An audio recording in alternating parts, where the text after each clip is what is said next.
হয়েছে? 100 100 হয়েছে।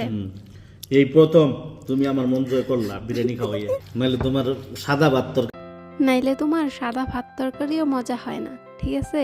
এই কথাটাই বাকি বলতেছিল। আসলে আমি লাইফে ফার্স্ট টাইম বিরিয়ানি রান্না করছি, আর আমার এই রিভিউ দিয়েছে আমার প্রিয়তমা হাজব্যান্ড, ঠিক আছে? তো কিভাবে রান্না করলাম সেই ভিডিওটা আপনাদের সাথে শেয়ার করলাম। প্রথমে দিয়ে দিলাম পরিমাণ মতো আদা রসুন বাটা, তারপরে হচ্ছে জিরে গুঁড়া, ধনিয়া গুঁড়া, তারপর হচ্ছে সামান্য পরিমাণ মরিচের গুঁড়া। ঝাল কম বেশি যারা খেতে চান তারা পরিমাণ মতো দিয়ে নিতে পারেন। তারপর অ্যাড করে দিলাম হচ্ছে বিরিয়ানি মশলা, বাটার, আর হচ্ছে স্বাদ মতো দই। তারপর দিয়ে দিচ্ছিলাম বেরেস্তাটা অবশ্য আমি অনেক আগেই করে রেখেছিলাম। আর আমার মেয়ে বলতেছিল যে আমার মেয়ে তো আমার থেকে বড় শেফ, তাই না? সে বলতেছিল এতগুলো না, আরও কম দাও। তারপর অ্যাড করে